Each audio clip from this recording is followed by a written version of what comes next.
Essentially, LLMs are experts in everything, but by default, you get the average. People building things in a space and they're like, oh, I just built this in 2 days using AI. Did they build it from scratch or did they use an oracle for it? Using an oracle could be a shortcut. If something is triggering feedback, a self-correction, then it means that the model did something wrong. It's better if the model just doesn't do it wrong in the first place. If you want to have good taste, you definitely also want to have deeper understanding. Welcome to Superlinear, a podcast about emerging practices for building with AI agents. Each episode, we cut through the noise to find one new angle worth trying. Then we unpack why it matters, where it works, and how you can apply it in your own workflows so you can build more powerful things. We're your hosts, Christine Yip and Brandon Kase. Hey everyone. Today we're breaking down 4 emerging practices that Brandon and I have noticed across the AI space. By the end of this episode, you'll start thinking of your harness more as an evolving system, one that is constantly shifting left. We'll explain what that means later in this episode.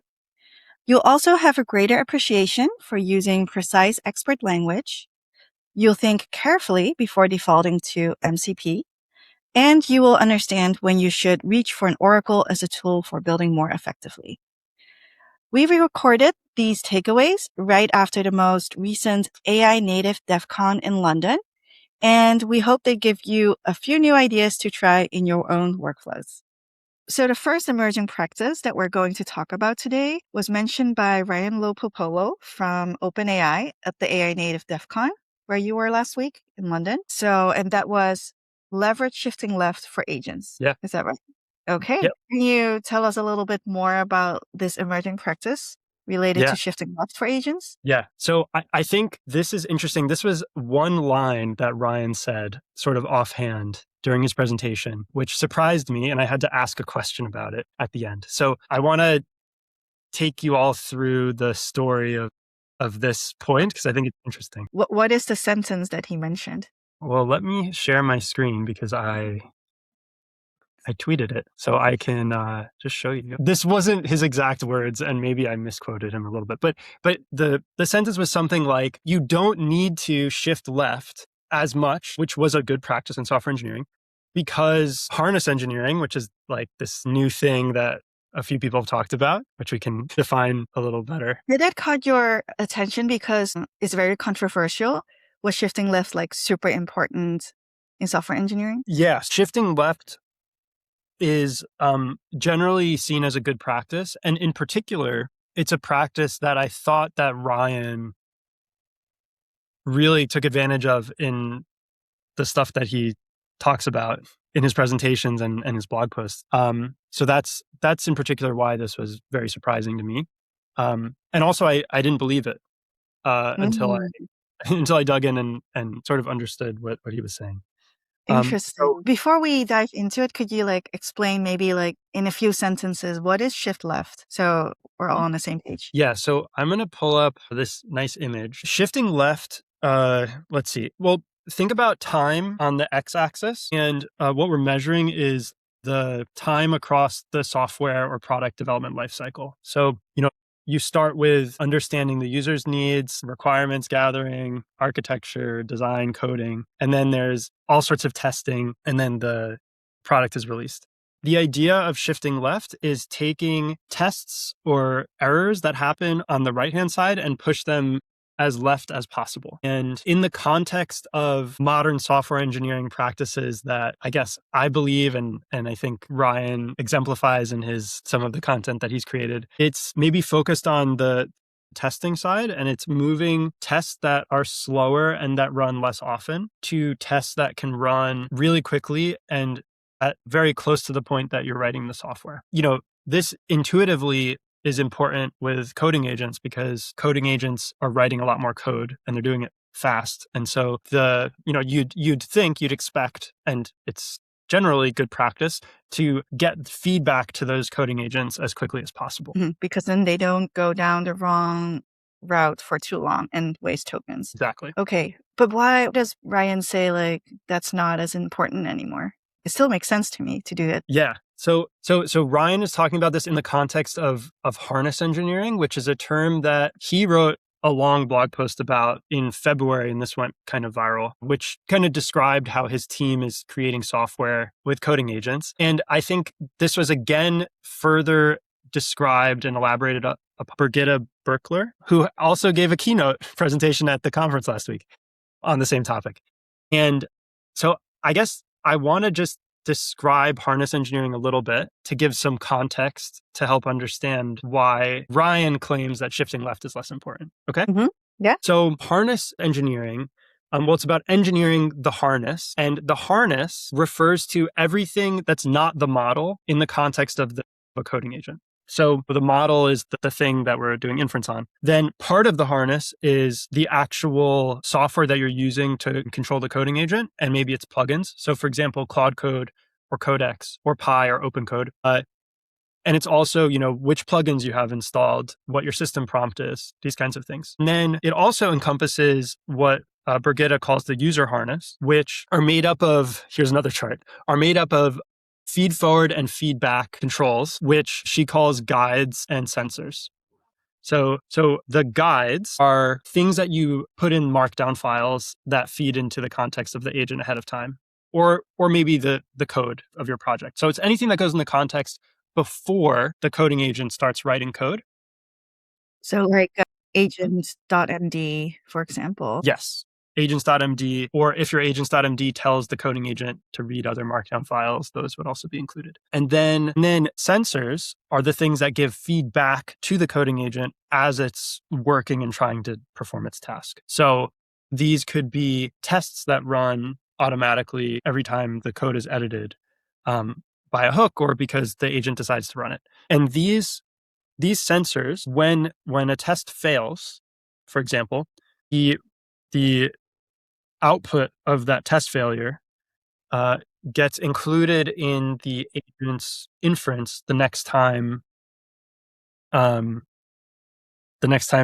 agent runs its loop. And so it's a way to just in time inject context into the coding agent, which helps it correct itself if it's going down the wrong path. Yeah. So the agent is basically a loop, and it just goes on until it thinks it fulfilled its task. And in this feedback step, it gives itself more context. So in the next loop, it will give a better output. Yeah.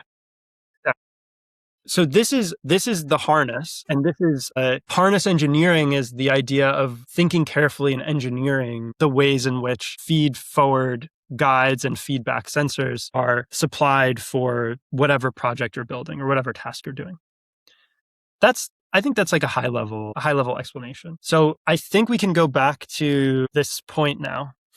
So I guess, okay, so why is it surprising? Let's start with that. It's surprising to me because harness engineering is about carefully engineering your sensors, for example, and shifting left is one way. Shifting a test left from a slow test that runs once in a while or a pull request review by a human and shifting that into a lint rule that runs every time the code is changed. It's much more efficient for coding agents to get that feedback and correct themselves. And so you are more productive. So if we're saying like shifting left is not as important anymore since we have harness engineering, does that mean like, well, because we have these feedback steps, the self-correcting feedback steps, the coding agent will self-correct it anyway. So shifting left becomes less important?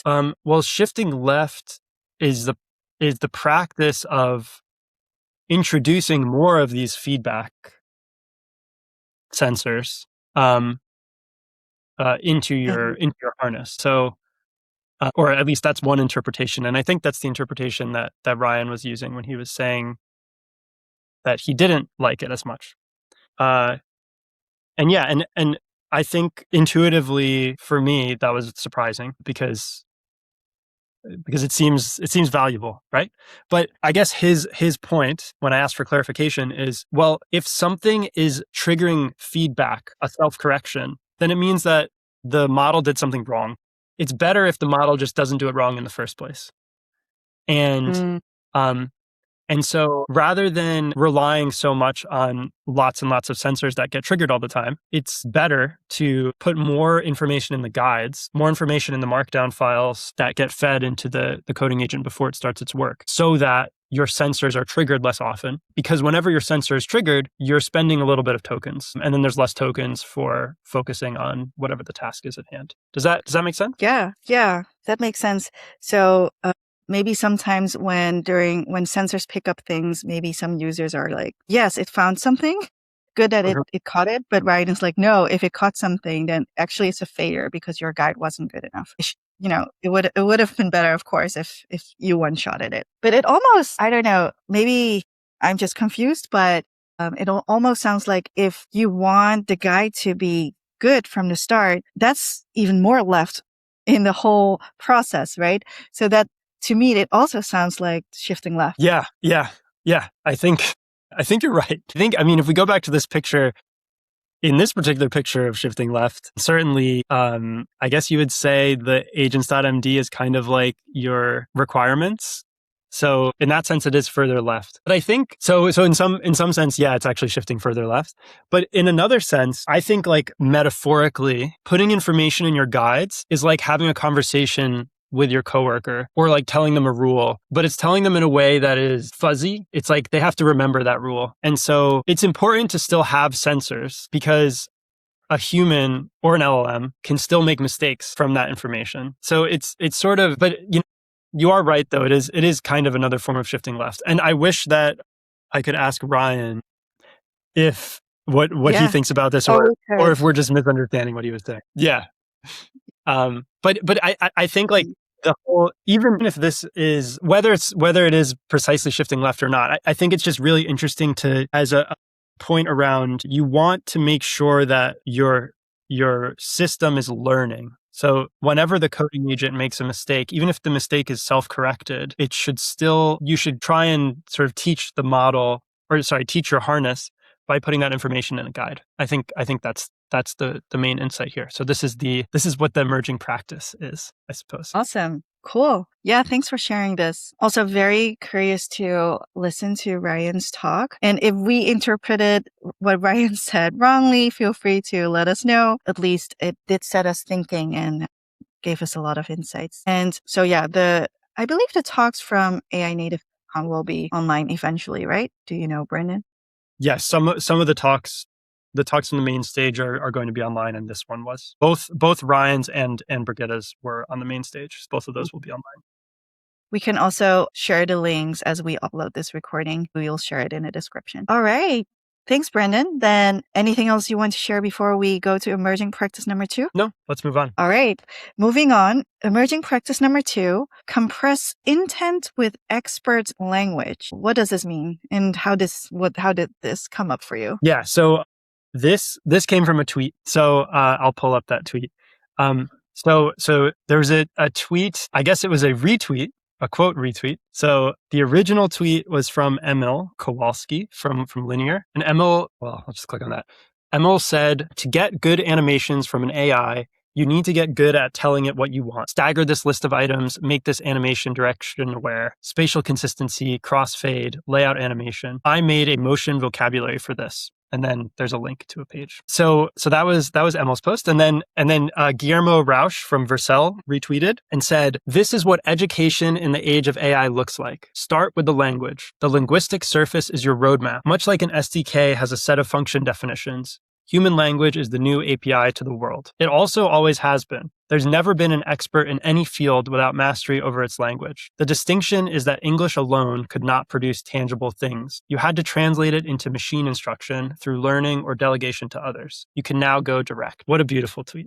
Yeah, and it makes sense too. Yeah, so exactly. It does make sense. It seems sort of obvious, but I think this really resonated with me in particular because I sort of studied this for like 10 years before LLMs came out in a slightly different context.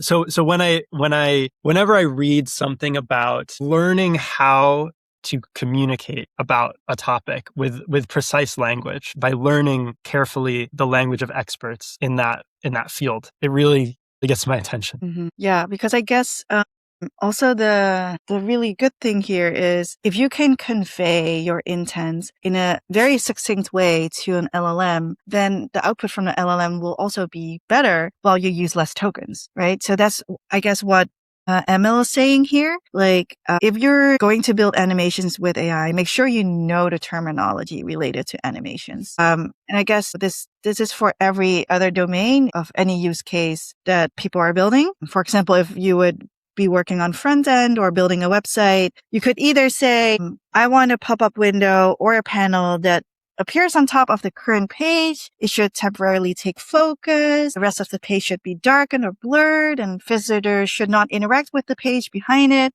blah, blah, blah, blah. Or you could just say to the LLM, build a modal for me. So you just have to know what the term is for the thing that you're trying to build. Or if you're building something related to legal or law, then you need to know the language of lawyers. And I guess the beautiful thing is LLMs know everything, right? They are an expert in many different domains. Yeah, exactly. So you don't really need to teach it. I mean, okay, I suppose if you're doing something really, really on the cutting edge, maybe you need to give it context with some research papers or something. But essentially, LLMs are experts in everything, but by default, you get the average. You get the average of everything. You get the average person who doesn't know much about all these things in its output. So not only are you saving tokens by being precise and using proper language, but you're also coercing the latent space of the model towards the expertise in whatever field you're talking to it with that correct language. Interesting. So basically, it's so interesting you're saying the latent space. So basically, it almost appears as a everyday coworker, but actually it knows so much more, but it's not really showing it as apparently. Yes. One other thing I thought was super interesting is that in our previous discussion, you went even a step further. In the examples that we just talked about Emil's animation and building a website, basically it was just about using the domain language related to the thing that you're trying to build. But when we talked previously, you pulled in also another domain when you were trying to build something. Could we dive a little bit into that? Yeah. So this is the thing that I was obsessed about for a long time, for many years. And it's, I guess I wrote about it. I'll just pull up. I have a blog post from 2020, and there's just a paragraph here. Well, okay. So just quickly, the idea is using algebraic structures, thinking about algebra when designing software, and I think it's interesting in 2020, in my intro, I'll just read this out. I wrote, these structures give names to incredibly abstract notions that we otherwise, as humans, would have a hard time discussing. When something has a name, our brains can reason about them.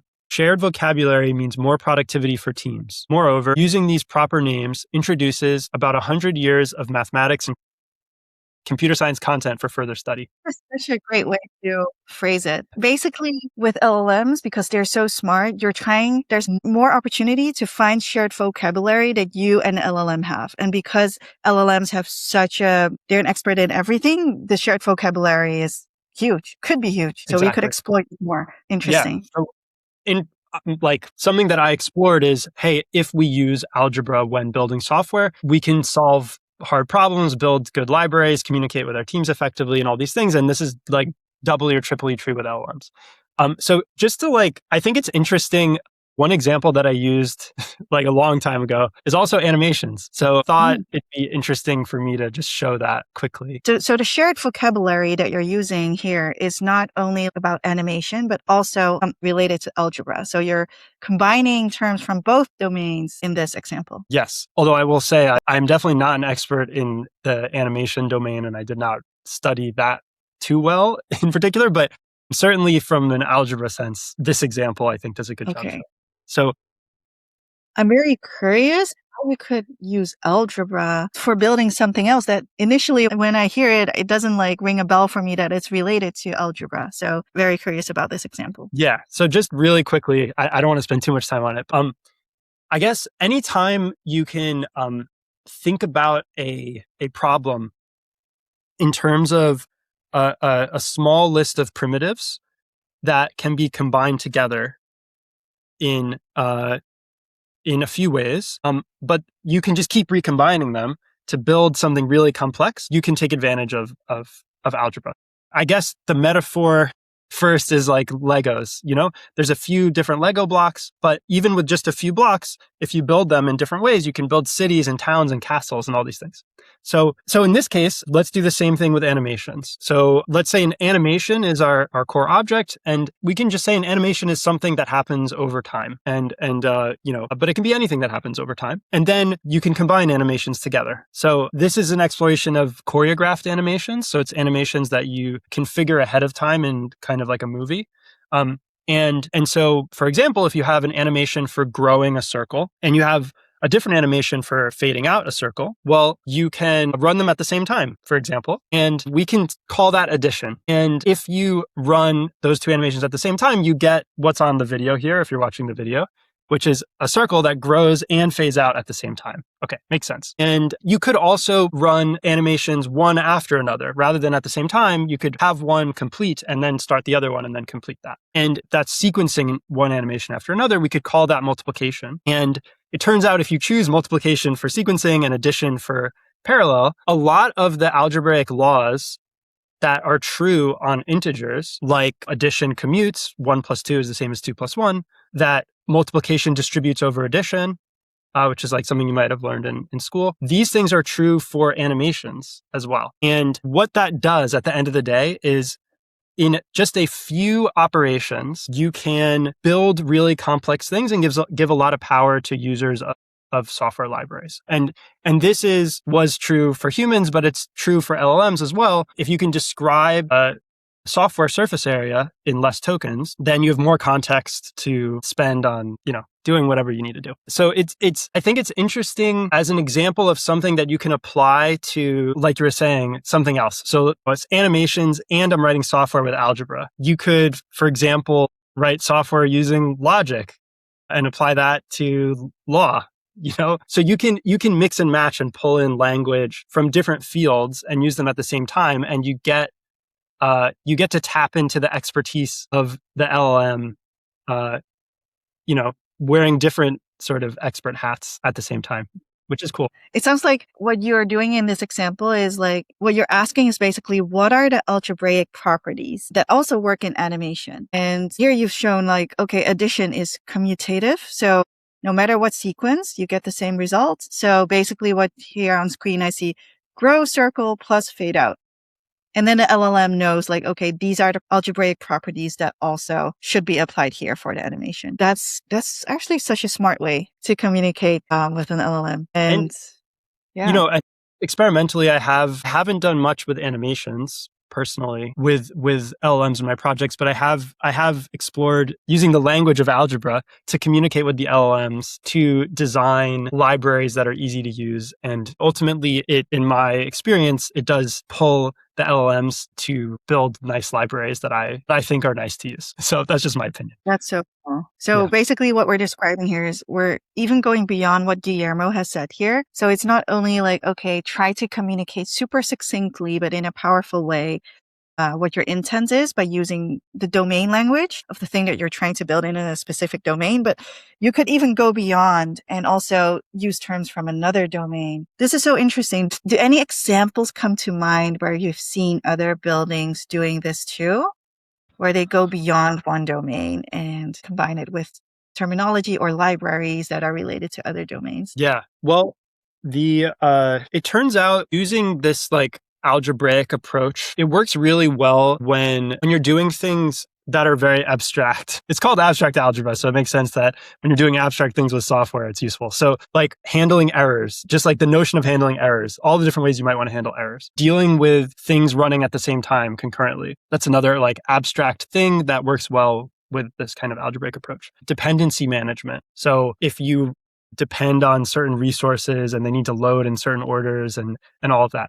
And so there's actually a library in TypeScript that has become very popular recently since the coding agent boom, which is called Effect TS. And Effect literally is just the combination of error handling, concurrency management, and dependency management treated very algebraically. And it's something that it's a little bit scary to developers at first, like this kind of thinking. I don't know people who've worked with effects directly, but with this kind of approach, I found resistance in different teams where I've tried to introduce this kind of programming before. But you get so much benefit out of it that it's kind of, in my opinion, it's worth getting through that resistance. Well, the coding agents, they are experts in everything. So there's no resistance anymore.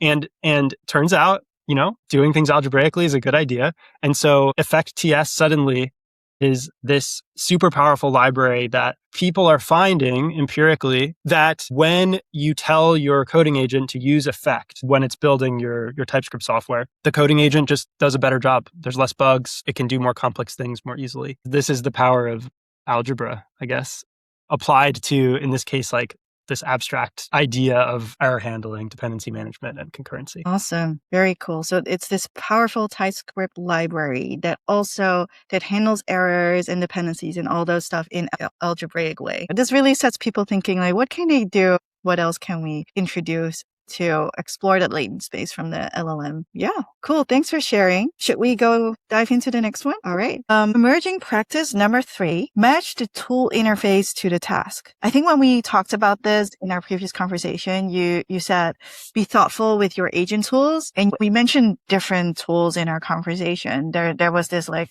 hugely popular MCP that became super popular last year. And then in the second half of last year, people started to shift more to CLI. And now it sounds like what's becoming more popular is code mode. Could you tell us a bit more about these? Yeah.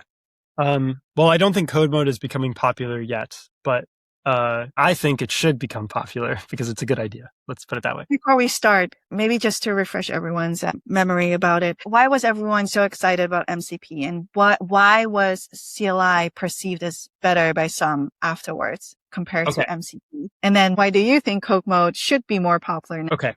So I think in order to have this discussion, it's important to understand the agent loop carefully. So the agent loop, which is what our coding agents do, or any agent, is something like, send prompt, get result, decide, call a tool, or done. If it's call a tool, call the tool, get a result, put the result back into context, and then call inference again, get another result, and maybe you'll call a tool, and then you just keep looping until you're done. In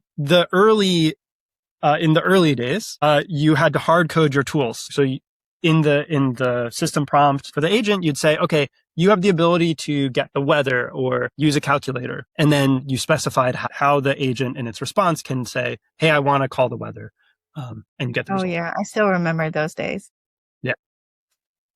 And this was a little strict, I guess. And so enter MCP, Model Context Protocol. What MCP is it's literally a layer of indirection so that your tool call can be defined outside of the agent loop. So the tool that we put in the agent loop is call MCP, basically.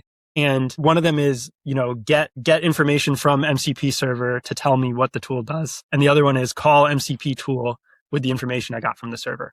And what this lets you do is it sort of introduces a plugin ecosystem where lots of services can provide MCP interfaces, and you can, as a user of an agent, connect to any of these providers without the agent builder directly connecting them ahead of time. So that's like a cool thing. And in the context of coding agents, this is a way for, Claude Code to talk to GitHub. It's one way for Claude Code to talk to GitHub, for example. Okay? Mm-hmm. Okay. So now there's a CLI interface. So let's use this example of getting information from GitHub. You could use a GitHub MCP server, or you can use a GitHub CLI tool. And so rather than giving in the agent loop an MCP tool to the coding agent, you would give a bash tool. So the bash tool lets the coding agent run any bash command or a small bash script. So in this bash script, they can call one or more CLI tools and combine the results together in interesting ways.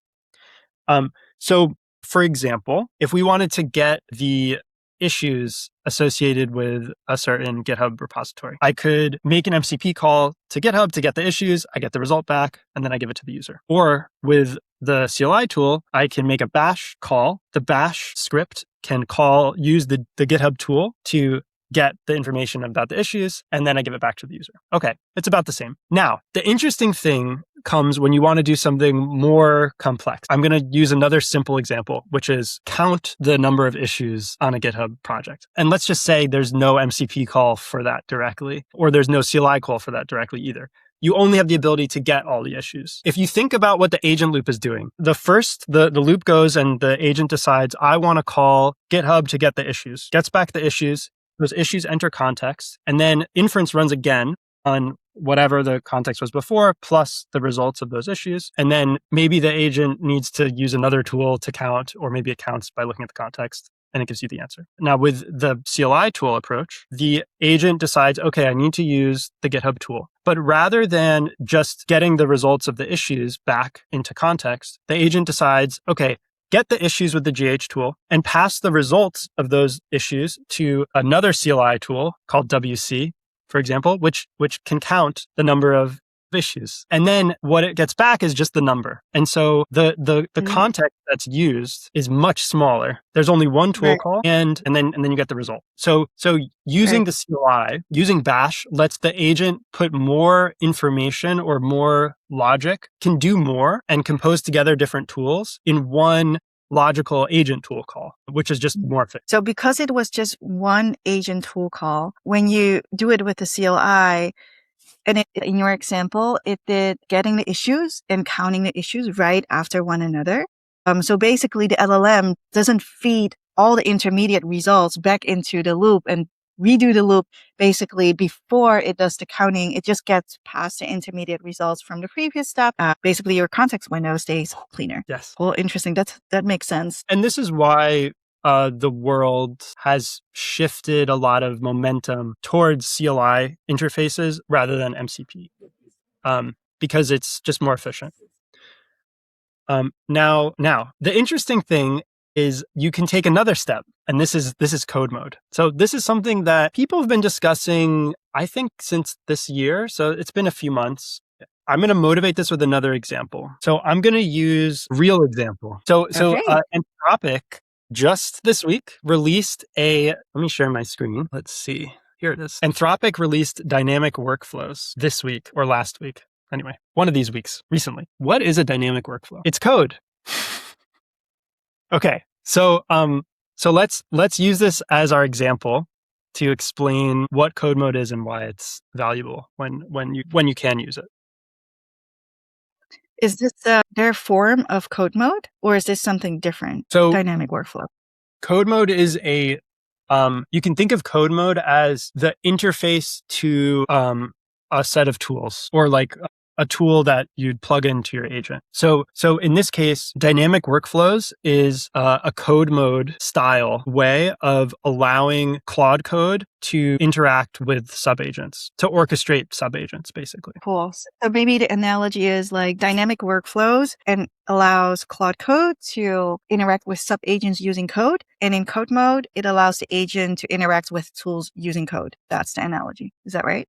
Yeah, dynamic workflows allows Claude Code to interact with subagents using code, but I haven't motivated why that's good yet. Okay, tell us. So the task is to work with subagents. So that's spawn subagents, wait for subagents, and sort of organize subagents in different ways. So you could start with just a simple tool call or an MCP. And let's say I want to create 5 agents, and each of those creates 2 agents, and then I wait for all the results of those agents to come back. So that's the orchestration I want to do. So if I was using tool calls, I would make a tool call to spawn each agent. Maybe I could spawn 5 at a time. And then for each one, I would have to spawn more agents. So we're at, 10 tool calls, maybe at the minimum, maybe like 20. And then wait for the results of all of these, which is at least another one. We're at like 25 tool calls, lots of intermediate context. It's kind of the same as the last example, a lot of context wasted, bad. Okay. So then you could think, okay, well, what if it was a CLI tool? That's better. So I could use Bash, and I could, if there was a CLI tool that could spawn a subagent and wait for the results, well, I could spawn all the subagents. I could represent that structure in a Bash script. But it turns out Bash is a bad programming language. And so when Bash when a bash script gets really complicated, errors start happening. Both humans and LLMs just kind of struggle to make it work. And JavaScript is a better programming language than Bash. And so what code mode does is, instead of saying Bash is my tool and I can call some CLIs and connect them together, code mode says, here's a JavaScript interface and just write JavaScript. And that's exactly what dynamic workflows is. It's a mechanism for Claude when it's spawning subagents or describing a subagent orchestration workflow to use JavaScript or TypeScript for coding. And so in the agent loop, the agent, instead of making a tool call to MCP or instead of making a tool call to Bash with a Bash script, it makes a tool call to do dynamic workflows and gives it a bunch of JavaScript. And then that JavaScript can efficiently and effectively, and in a way that the LLMs don't make many mistakes, describe very complex structures of workflow orchestration. Interesting. And how is that? How does it relate to using code mode for using tools? This is just an example of a tool that works really well with code mode. I can give more examples. So there's a Cloudflare in February, presented a mechanism to do search with code mode. I won't go through that whole blog post, but basically the search API for Cloudflare is very powerful. So rather than exposing all those little details through a CLI tool, maybe they are also exposed to the Cloudflare CLI tool, but in order to take advantage of all those features and being able to be flexible, the Cloudflare team found it helpful to provide a code mode interface. So the tool gives JavaScript to Cloudflare, and that JavaScript describes how you want to do your search when the tool call comes back. So that's another example of code mode. Cool. So it sounds like code mode is really good if you want your agents to write arbitrary programs that are doing more complex, or if you want it to be more flexible and do more complex logic. Yes. That's when code mode will shine. And Bash is basically really good at combining maybe CLI calls from different tools, but not really good for writing arbitrary programs that can do very flexible things and puzzling them together. Then code mode is better in that situation. Is that right? Yes, exactly. Yeah. So code mode is not something that can just replace using the Bash tool. The Bash tool is amazing. It's important for combining CLI tools together, like you said, efficiently. But code mode is useful when their tool that you're using has enough complex behavior that you could design some kind of interface, some kind of API to control it with code. Let me give one more example. This is something that I used in one of my projects a month or two ago. So let's see if I have it here. So one of my projects is building a Game Boy game that runs LLM inference. So it's just like a fun little project. When you're building a Game Boy game, it's important to have ways to debug issues. And there's a tool called a debugger, which lets you step through instructions carefully and inspect hardware state of the Game Boy when it's running in an emulator. So you can build a debugger that has a bunch of buttons on it, and that's hard for an LLM to use. So then you can say, okay, well, I can build a CLI debugger, and then that's easier for the LLM to use, and it is. But I found debuggers are complex enough that actually it makes sense to provide a code mode interface. So my debugger CLI tool has a code mode in it where you feed it JavaScript. And that lets you, that sort of gives a lot more power to the system. So for example, one thing that's doesn't really make sense to do from a CLI tool context is automatically running logic every time a certain part of the Game Boy game executes. So for example, every time I hit this instruction, look at the Game Boy state, and if it's in this current state, set new breakpoints that do this over here. So these kinds of instructions, it's very hard to come up with a way for a CLI tool to express that logic, but it's very simple to express that in JavaScript. And when I tell my coding agent to use this debugger in code mode, it can come up with those complex scripts by itself. And I found it useful for debugging. Interesting. So basically, you're telling the LLM, this is how you code the tool in order to use it. Yeah, so I have a skill for the Game Boy debugger that has a code mode interface. Yeah, and that skill teaches the LLM how to work with the complex interface and write software to sort of get the most out of it when it's debugging. Very cool. So basically, I guess the lesson here is understand why or the cost of using these different ways of giving your LLM tools so you can make good decisions, tasteful decisions to choose one over the other. Yeah. Yeah. And by the way, sometimes you need to use MCP. It's easier to deal with stateful services using MCP. It's still possible with CLI tools, but it's a little bit annoying. So if you have some kind of stateful service that you're interacting with, it can be nice to use MCP over CLI in that case. So yeah, be thoughtful. And I think when you can use code mode, you'll unlock a new superpower with your coding agent. That's very cool. It sounds like if you want to have good taste, you definitely also want to have deeper understanding so you can make those tasteful decisions. All right. Yeah. Thanks for walking us through this. Anything you want to share before we go to our last emerging practice? No, let's do it. All right. I also really like this last one. Emerging practice number 4, use oracles when you can. Can you tell us more about it? Yeah.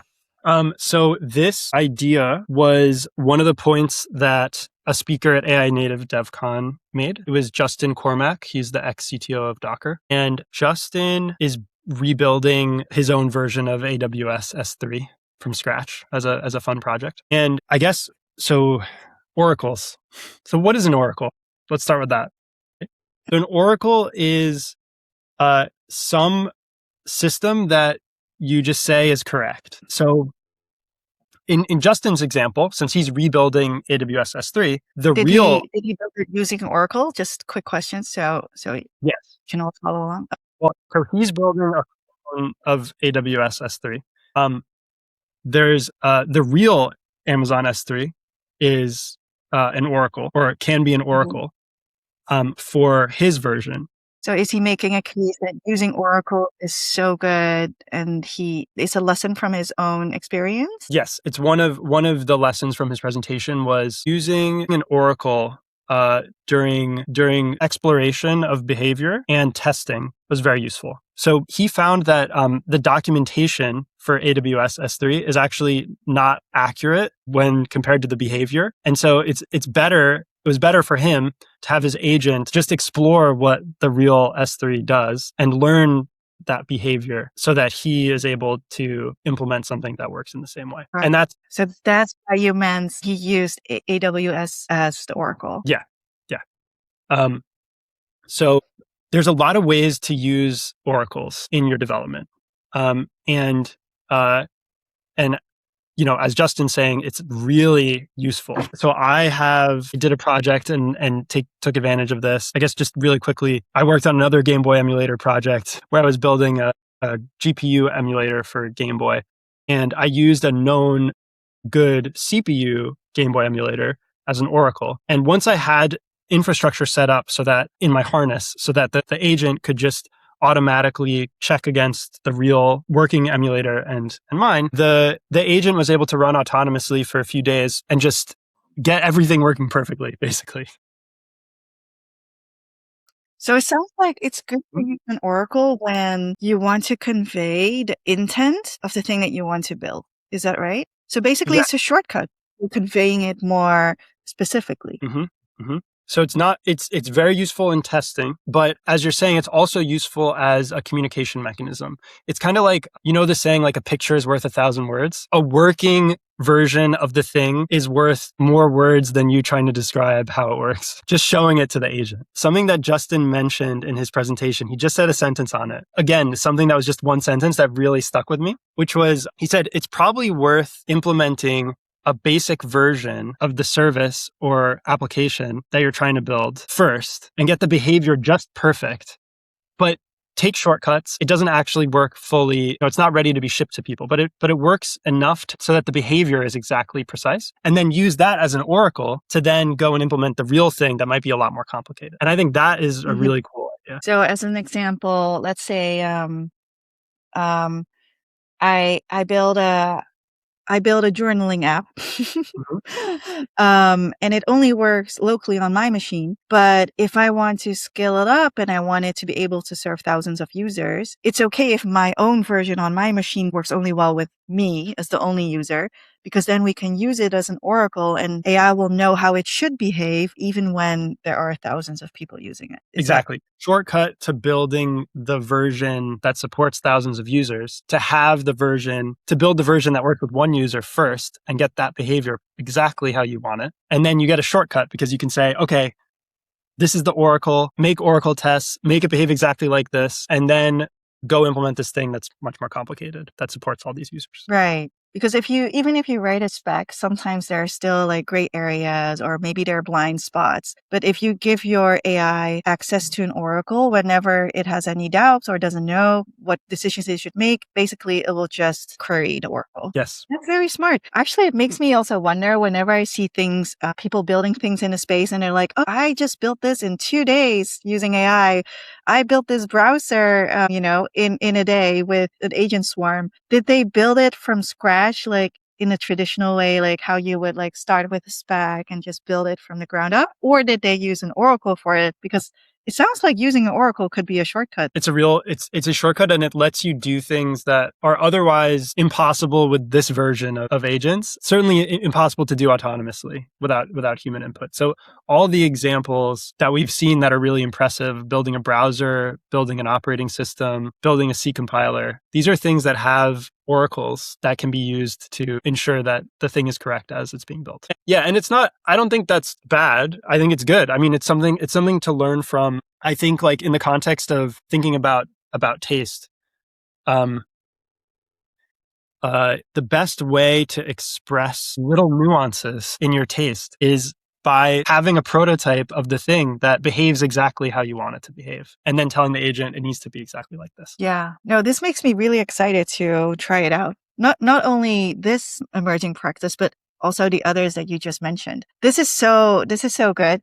So if we zoom out, all 4 of these practices that we talked about pointed kind of in the same direction. Like good taste when building with AI is not just using better models or just writing better prompts, but among many things, you have to think about how to shape the environments around the model. You have to learn how to convey the intent more precisely, either through an oracle or more precise expert language. And also, you'd have to think about how to present agent tools to the agents in every situation. So yeah, I guess these were the 4 emerging practices that we wanted to share. And this is also what we're going to keep exploring. So how builders can develop better taste and how they can channel that taste into tools, agents, and workflows. Yeah, I got a lot out of it and I'm very excited to try these things out. Yeah, and these were just 4 things that happened to be mentioned in the AI space last week. And, a few of them were just 1 sentence that we turned into an hour-long discussion. So there's so many more of these practices. I mean, I have 100 in my head right now. So Christine and I are going to have a lot of conversations about this just for fun. And I guess let us know if you want us to keep sharing these, and we will. Thank you so much for listening. And thank you as well, Brandon. This was a lot of fun. Thanks.